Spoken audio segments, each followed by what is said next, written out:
Good evening, ladies and gentlemen. Welcome to our podcast, the Jerry What the What Dymond podcast number 48. And today, my special guest is Ta-Lia. What is it again? Sticchetti. I can't get these names right. Someday I will. How you doing today? Good. I'm Thank you for coming on my podcast. Tell everybody on podcast a little bit about yourself. It's a good question. I'm 25. I studied painting. I work as a data tech and a delivery driver.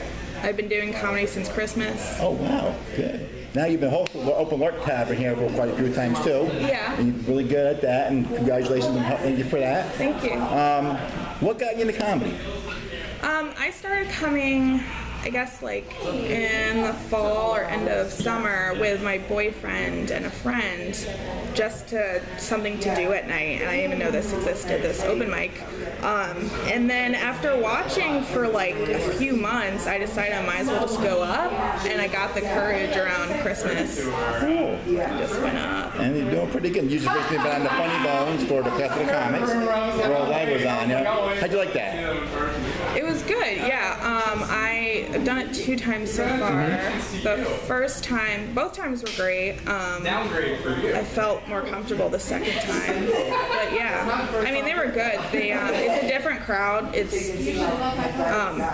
for me, it's been hard to connect with them. I don't know if it's like age or like what is going on, but yeah, it's been fun though, like going on that big of a stage.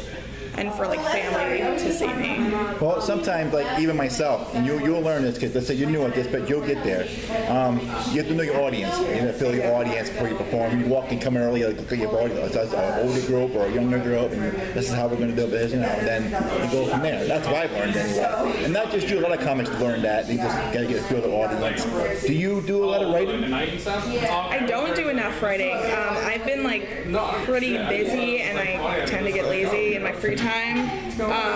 With a new job and work and volunteer stuff, I've committed more time to comedy, but yeah, sitting down and writing is hard. Yeah, just like when I graduated college, I haven't really sat down and painted. It's this like motivation. Yeah, well, yeah. Where do you watch a lot of comedy shows? Do you like to watch comedy movies or anything like that? I don't watch many comedy movies. I listen to a lot of comedy podcasts, and that has been good to learn some like riffing skills and like, not that I do much riffing, but learn how comics interact with each other, and I watch specials and stuff like that and shows, but yeah, I mean, hanging out with friends has given me like the most inspiration, and just pulling from like this weird shit that happens to me.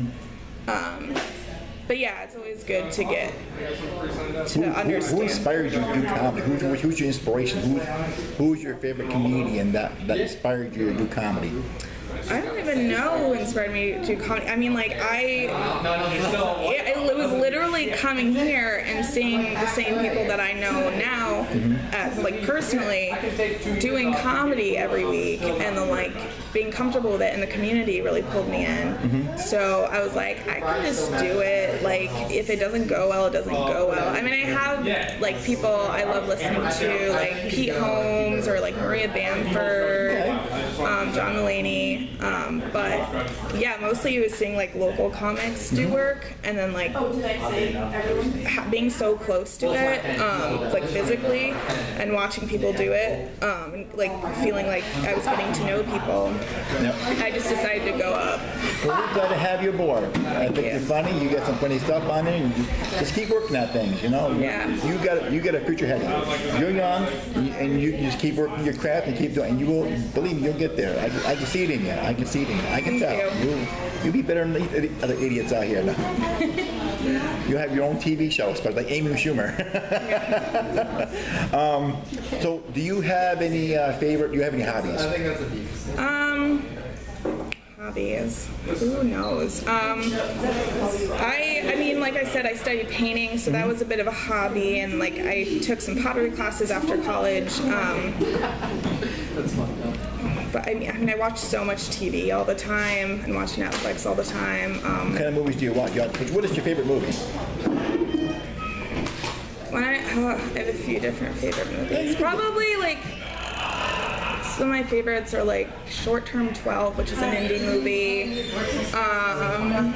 10 Cloverfield Lane, which is a recent one, and then like a classic is like Pride and Prejudice. Okay. Yeah, I don't watch that many comedy movies, which I think is funny. Don't you think as a comedian, you want to watch a lot of comedy to get familiar with things, to see how they do their skits, to see where, to get a feel of it? Because that's what I do. I watch a lot of comedy shows. I watch a lot of, old comedies, well, new comedy, to get a feel of it, And it gives me the energy, and it gives me the drive of wanting to keep doing stand-up. Like we just recently watched 2 comedians over the weekend.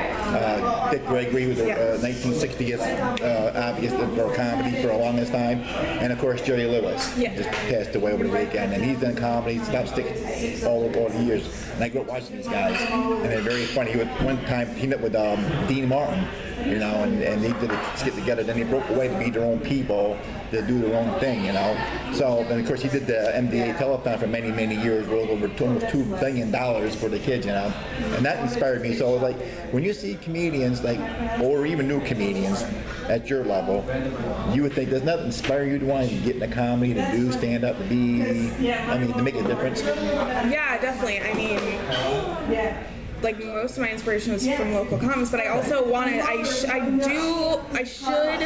watch more comedy, because like I grew up on SNL. Did you? And so that's good, yeah. And then even more recently, there's comedic shows, not necessarily like skit based. They're like Parks and Rec and The Office and stuff like that. Yeah, they're really good to watch. Yeah, but like I don't know much old stuff. Like I couldn't tell you one act from another of the class of comedians. Right. No, you would not. But like Kevin Hart, Chris Rock, or Chris Tucker, them guys you'd be familiar with. Kevin Hart, definitely, because especially with his rise to prominence in the last few years. I haven't watched much Chris Tucker or I'm trying to think. I haven't even watched much Amy Schumer. I watched a little bit of Louis, the show, and some Louis C.K. specials.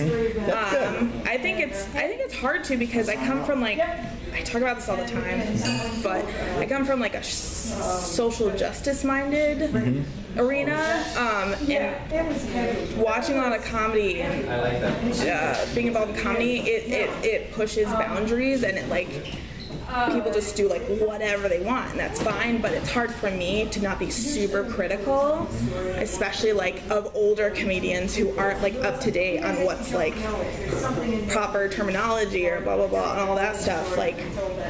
It's hard to break into it from spending free time volunteering with certain community groups that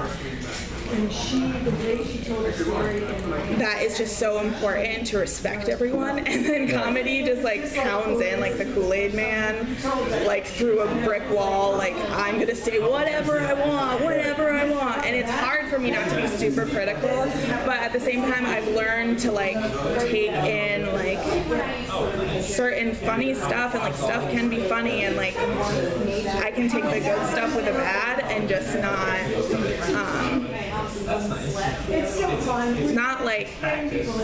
turn anything away necessarily, because there's problematic elements, but also not idolize people and forget that they're, just because it's comedy doesn't mean that there aren't boundaries, and that everything is okay.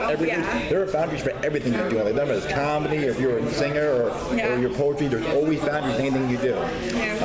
How do you feel when you host a show? Do you enjoy hosting shows? I really enjoy hosting shows. I enjoy hosting open mics whenever I get to do it. I like to, be there for all the comics and connect with people in that way. And also it's a different side than just going up for 5 minutes, and it gives me a chance to be able to riff a little bit and joke with each comic, and then I also can't help myself but be super sassy and comment on things that I don't like or do or whatever, so it's definitely a different experience for me, and I think it's probably a different experience for each host in terms of Yeah, I know, I've done it.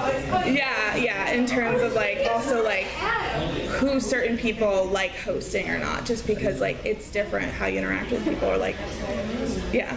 Where do you see yourself down the road as a comedian? Do you see yourself going down to New York City or moving to LA in the future? What do you feel like do you think you're gonna do? It's weird because like I didn't even think about doing comedy basically until like I started doing it, which was like only 8-9 months ago. Right. So for me right now, it's still like it's still just like a fun thing. Yeah. It's still maybe later on down the road, like yeah. maybe 5 or 10 years down the road. You think you may see yourself doing New York City or living down there or in LA? Because I don't know if you noticed, but there's a lot of comedians up in the area that recently moved to New York City and LA. Yeah. So my next guest will be up here later on, be Marcus Meehan. He's from originally down here, but he moved down to New York City. He's been going to school down there. Yeah. So a lot of comics I've seen move down there and pursuing their career, and they're doing actually pretty well. Yeah, I think I'm in a weird spot right now where I'm in between like whether I want to actually make this a long-term thing or whether I just want to dip in and out whenever. I thought about like it would be nice because the thing about comedy is that whatever else is going on, that I still end up, and the people I hang out with who are comics, I still end up laughing like constantly, and like it makes my life better, and I enjoy performing too. So I could, theoretically, if I did move somewhere, probably New York, just because it's closer. Right. LA seems like such a stretch for me. Like I've lived in California for a very small amount of time. But LA seems like a whole different world, and I lived in New York for a very small amount of time, and I feel like more comfortable there. But yeah, it's hard. I'm not committed to making my life about comedy yet. Whatever you do and how you do it, wish you the best of luck. I hope you stick it out because I think you got a bright future. Thank you. You're young. Just go out there. You got a lot of opportunity to explore. Explore your opportunities. See what you want to do.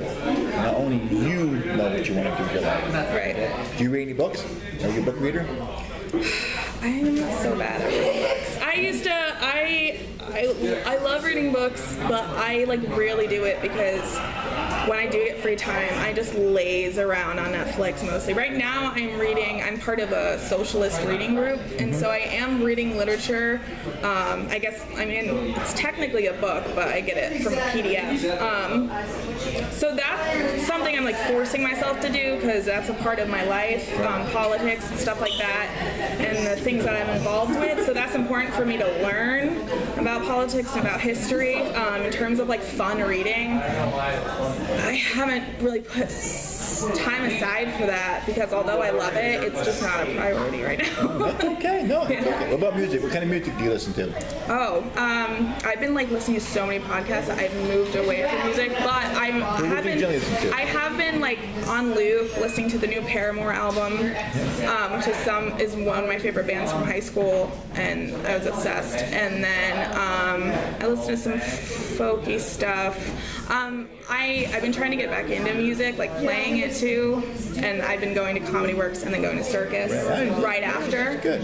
Yeah, and I've been You're trying dedicated, and that's what you want to be dedicated. Yeah, and I've been trying to get back to shows again, seeing shows, and like I've been going to house parties where I don't even know anyone, but that I just heard about where bands are playing, and I meet like 20 people. Well, that's good. So I want to, coming to comedy, I didn't think it would be like a real thing. I thought I'd just try it, and then the community is so tight that you meet so many great people, and now I want to shift that and kind of split it into music too, and like meet a ton of great people and like maybe perform. Good. So. Well, we'll wrap this up. Where are you performing next? You tell your viewers besides Lark Tavern, you're performing anywhere else this week and the future dates? You got anything lined up? Yeah, so tonight's Lark Tavern. Wednesday is Keegan Ales in Kingston. Okay. I'm booked on that show, so that should be a great show.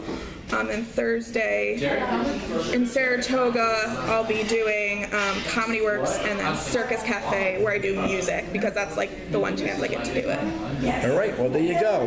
Well, thank you for coming on the podcast. Appreciate it, and good to have you on. Ladies and gentlemen, this is Ta-Lia. I think I got it right this time.